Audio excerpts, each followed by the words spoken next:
Sosok Hambali, napi di Kuba yang ditolak Yusril masuk Indonesia. Menteri Koordinator Hukum, HAM, Imigrasi, dan Pemasyarakatan Yusril Iza Mahendra menyatakan, ex-anggota kelompok teroris Jemaah Islamiyah, J. Hambali alias Encep Nurjaman, tidak akan diizinkan kembali ke Indonesia ketika sudah bebas nanti. Yusril menjelaskan, Hambali yang sedang ditahan di penjara militer Amerika Serikat di Guantanamo, Kuba, tidak dapat kembali ke Indonesia karena tidak memiliki dokumen warga negara Indonesia, WNI, saat ditangkap. Secara hukum, jika seseorang tidak memiliki dokumen kewarganegaraan Indonesia, maka status WNI-nya dianggap gugur. Jika nantinya Hambali dibebaskan, kami tidak akan mengizinkan dia kembali masuk ke wilayah Indonesia, kata Yusril dalam siaran pers, Jumat, 13 Juni 2025. Dan jika ada proses peradilan, kami menyerahkan sepenuhnya kepada hukum Amerika Serikat, imbu dia.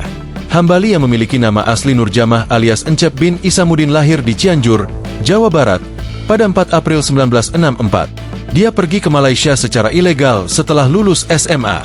Di sana Hambali berkenalan dengan Abdullah Sungkar yang saat itu masih sebagai tokoh negara Islam Indonesia, NII. Hambali kemudian tercatat menjadi salah satu kombatan yang pergi ke Afghanistan pada tahun 1986 untuk mengikuti pelatihan militer dan berperang melawan Soviet selama 2 tahun. Pada tahun 1993, Hambali bersama Abdullah Sungkar membentuk kelompok J. Hambali dipercaya menjadi pemimpin J untuk wilayah Malaysia, Singapura, dan Thailand Selatan. Hambali juga menjadi perwakilan J yang pergi ke Afghanistan sebagai penghubung dengan Al-Qaeda pimpinan Osama bin Laden serta kelompok Taliban.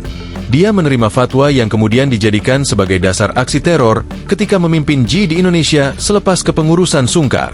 Aksi teror bom rumah Duta Besar Filipina di Jakarta pada 1 Agustus 2000 disebut menjadi serangan pertama yang didanai oleh Hambali.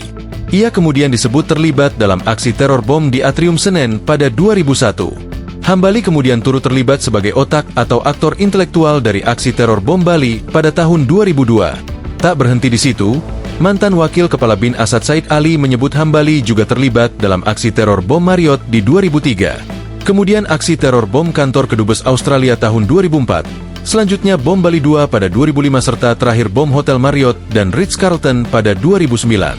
Kendati demikian, Hambali berhasil ditangkap di Thailand dalam operasi gabungan CIA pada 14 Agustus 2003 saat sedang dalam pelarian. Ia kemudian beberapa kali ditempatkan di penjara rahasia milik CIA, sebelum akhirnya dipindahkan ke Guantanamo pada September 2006. Download Tribun X sekarang, menghadirkan lokal menjadi Indonesia.